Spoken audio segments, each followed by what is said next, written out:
नमस्कार। यह दीप अकेला कविता के कवि हैं अज्ञे जी।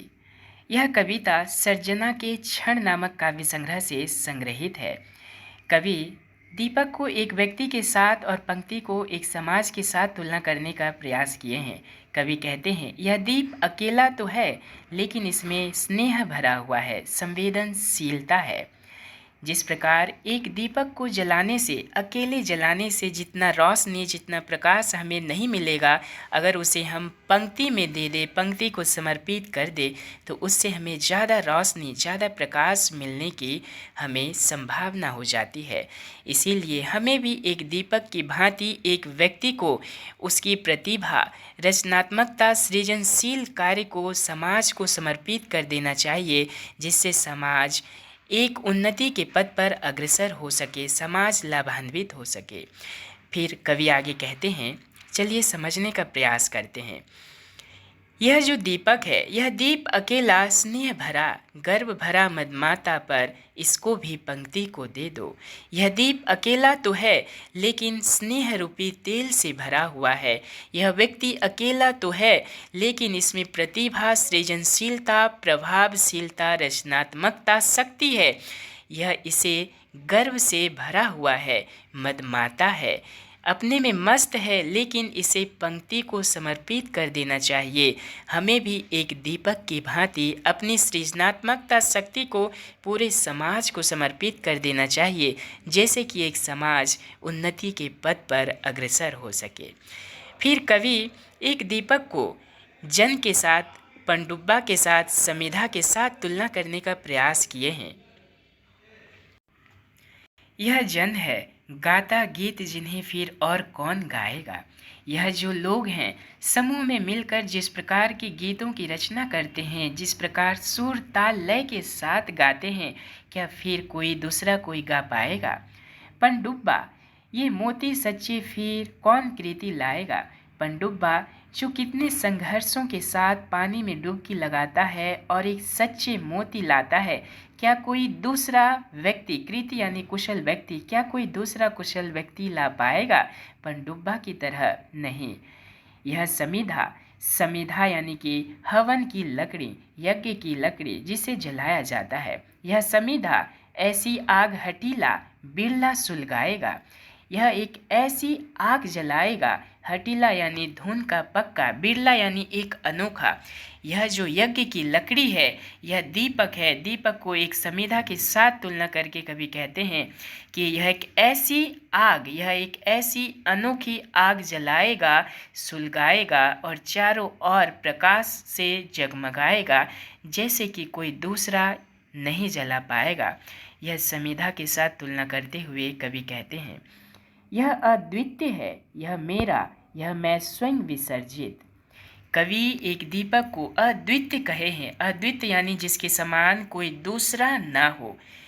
यह मेरा, कवि अपने आप को भी इसमें समर्पित करते हैं और कहते हैं, यह मैं स्वयं विसर्जित, और मैं भी दीपक की भांति समाज पर विसर्जित हो जाना चाहता हूँ, समर्पित हो जाना चाहता हूँ। अपने साहित्यिक रचनाओं को समाज के कल्याणार्थ हेतु समर्पित कर देना चाहता हूँ। और मुझे भी, कवि कहते हैं कि मुझे भी दीपक से ही प्रेरणा मिला है। मैं भी दीपक की भांति पंक्ति में, समाज में समर्पित हो जाना चाहता हूँ। यह दीप अकेला स्नेह भरा है, गर्व भरा मदमाता पर इसको भी पंक्ति को दे दो।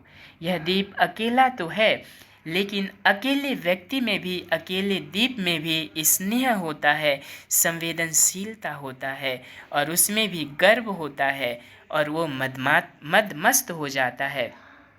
इसके सृजन शक्ति को, इसके रचनात्मक कार्य को पंक्ति को समर्पित कर देना चाहिए। अगर एक दीपक पूरे पंक्ति में, समूह में जले, तो हमें उससे ज़्यादा रोशनी मिलेगी। फिर कवि आगे एक दीपक की तुलना एक मधु, एक गोरस, अंकुर, प्रकृति के साथ करने का प्रयास किए हैं। कवि फिर आगे कहते हैं, यह मधु है, स्वयं काल की मौना का युग संचय है। मधु यानी एक मधु है, दीपक को मधु कहे हैं। स्वयं काल की मौना, मौना यानी कि मधुमक्खी, स्वयं सकाल यानी समय, ये समय रूपी मौना का, समय रूपी मधुमक्खी जो कि युगों युगों तक संचय करके इकट्ठा करके ये जो मधु बना है, इसमें जो संघर्ष लगा है, इसकी प्रक्रिया कितनी कठिन होती है। कवि यहाँ पे इसकी बात कह रहे हैं। यह गोरस, गोरस यानी कि दूध। कवि यहाँ पे हर तरह तरह से एक दीपक को तुलना करने का प्रयास किए हैं। यह गोरस है जो कि जीवन कामधेनु का अमृत पूत पे। यह गोरस कैसे प्राप्त हुआ है हमें, यानी जीवन रूपी कामधेनु से। कामधेनु का अमृत यानी कि पवित्र, पूत यानी भी पवित्र, पे यानी कि यहाँ पे जल से नहीं, संदर्भगत अर्थ है, यहाँ पे दूध से लिया गया है। जीवन रूपी कामधेनु से हमें पवित्र गोरस प्राप्त हुआ है। यह अंकुर फूर धरा को रवि को तकता निर्भय। और यह जो अंकुर है, जो बीज से निकलकर अपने नया जीवन का संचार करता है, धरती को फोड़ कर, धरती को चीर कर निकलता है, और सूर्य, रवि यानी कि सूर्य, रवि को तकता निर्भय, यानी रवि से, सूर्य से आँख मिलाता है, ना उसमें डर होता है, ना किसी से डरता है। और अपनी शक्ति का परिचय देते हुए ये जो अंकुर है, नया जीवन का संचार करता है, नया जीवन शुरुआत करता है। फिर कवि कहते हैं, यह प्रकृति है स्वयंभू ब्रह्मा अयुत। प्रकृति यानी वास्तव, ये तो प्राकृतिक है, ये तो स्वाभाविक है। स्वयंभू यानी स्वयं उत्पन्न होने वाला, ये जो अंकुर है स्वयं उत्पन्न हुआ है। ब्रह्मा यानी ब्रह्मा के समान है, स्वयं सृष्टि है। अयुत, अयुत यानी निष्पक्ष, किसी के ऊपर निर्भर नहीं होना। तो ये इसको शक्ति को दे दो, यह दीप अकेला स्नेह भरा है। और इसे भी, एक शक्ति को, एक पंक्ति को, एक समाज को समर्पित कर देना चाहिए, ताकि समाज भी लाभान्वित हो सके, समाज भी उन्नति के पथ पर अग्रसर हो सके। मधु, गोरस, अंकुर, ये सभी की प्रक्रिया बहुत कठिन है। कवि इस पर व्यक्तिगत पर बल ना देते हुए कवि कहते हैं कि हमें सामूहिकता पर बल देना चाहिए। है गर्भ भरा मदमाता पर, इसको भी पंक्ति को दे दो। एक दीपक की भांति हम सभी व्यक्ति को समाज के प्रति समर्पित हो जाना चाहिए। फिर आगे कवि कहते हैं कि यह वह विश्वास नहीं जो अपनी लघुता में भी कांपा। अपने ऊपर एक व्यक्ति को इतना विश्वास है कि वह अपनी लघुता से, यानी अपने छोटेपन से, यानी विपरीत परिस्थिति में भी कांपता नहीं है, धैर्यवान बने रहता है, कभी डरता नहीं है, और विकट परिस्थितियों का सामना करने में सदैव तत्पर रहता है। हमेशा आत्मविश्वास और आत्मसमर्पण की भावना से तत्पर रहता है, और उसमें इतना विश्वास है कि वो अनुकूल यानी कि प्रतिकूल परिस्थिति में भी अपने आप को कभी हारने नहीं देता है। फिर कभी आगे कहते हैं कि वह पीड़ा जिसकी गहराई को स्वयं उसी ने नापा, और जीवन में आने वाले जितने भी पीड़ा, जितनी कठिनाइयाँ, उसको स्वयं ही उन्होंने नापा। अपने जीवन की हर दुख, अपने हर कठिनाइयों को गहराई तक स्वयं नापने का प्रयास किया, किसी से वो सहारा नहीं लेता है, यानी कि उसमें इतना विश्वास है, और वो अपने विकट परिस्थितियों में भी अपने आप को हारने नहीं देता है। कुत्सा, अपमान अवज्ञा के धुंधवाते कड़वे दम में। कुत्सा, कुत्सा यानी कि निंदा। समाज में एक व्यक्ति को बहुत सारी चीज़ें मिलती है, जैसे कुत्सा यानी निंदा भी मिलता है, अपमान भी मिलता है, अवज्ञा भी मिलता है। धुंधवाते कड़वे दम में यानी एक व्यक्ति अपमान सहते हुए भी, निंदा सहते हुए भी इस कड़वे समाज में, इस कड़वे अंधकार में, अंधकार यानी कि हमारे जीवन में आने वाले जो अंधकार होते हैं, और यह सदा, ये सभी आने पर भी अपने आप को कभी हारने नहीं देता है, अपमान सहता है। यह सदा द्रवित, सदा यानी सदैव, द्रवित ये हमेशा करुणा से भरा हुआ होता है।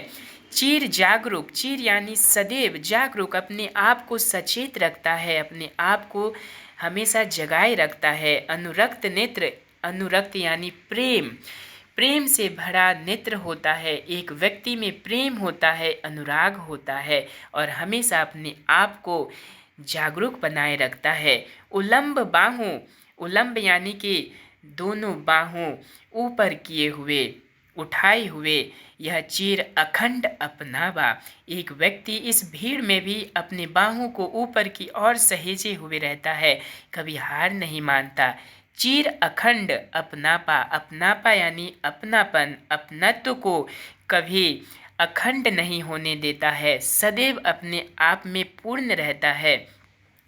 तो जिज्ञासु प्रबुद्ध सदा श्रद्धा में, इसको भी पंक्ति को दे दो, यह दीप अकेला स्नेह भरा। जिज्ञासु यानी कि नई चीज़ों को हमेशा जानने की इच्छा रखने वाला, हमेशा एक व्यक्ति जिज्ञासु बना होता है। प्रबुद्ध यानी चैतन्य, हमेशा जगा हुआ चैतन्य रूप में हमेशा जागृत रहता है। सदा श्रद्धा में, श्रद्धा में अपने काम के प्रति, अपने कार्यों के प्रति श्रद्धावान बना रहता है, समर्पित रहता है, जिज्ञासु प्रबुद्ध रहता है। इसको भी पंक्ति को दे दो। जब एक व्यक्ति की जिज्ञासा, एक व्यक्ति की श्रद्धा प्रेम जब एक समाज को समर्पित होगा तो समाज भी श्रद्धामय बन जाएगा, समाज भी जिज्ञासु बन जाएगा, समाज भी प्रबुद्ध बन जाएगा, समाज भी जागृत हो जाएगा। कवि यही कहना चाहते हैं कि एक व्यक्ति के अंदर रहने वाला ये जो चीर अखंड अपनापा है, श्रद्धा है, प्रेम है, सभी को हमें समाज को समर्पित कर देना चाहिए। यह दीप अकेला स्नेह भरा है, गर्व भरा मधमाता पर, इसको भी पंक्ति को दे दो। कवि कहते हैं कि एक दीपक की भांति हमें भी समाज में हर चीज़ को समर्पित कर देना चाहिए, जिससे कि समाज लाभान्वित हो सके। दीपक की भांति समाज रोशनी से जगमगा उठे। और कवि यहाँ पे व्यक्तिगत रूप को भूल करके सामुदायिकता पर बल देने का प्रयास करते हैं। जब कोई कार्य हम अकेले करते हैं तो वो उतना सफल नहीं होता जितना हम मिलकर समाज के साथ करते हैं। तो कवि यहाँ पर एक दीपक के माध्यम से हम सभी व्यक्ति को यही संदेश देना चाहते हैं कि हमें अपनी प्रतिभा को, अपनी रचना शक्ति को, सृजनशील शक्ति को समाज को समर्पित कर देना है, जैसे समाज उन्नति के पथ पर अग्रसर हो सके। बहुत बहुत धन्यवाद। नमस्कार।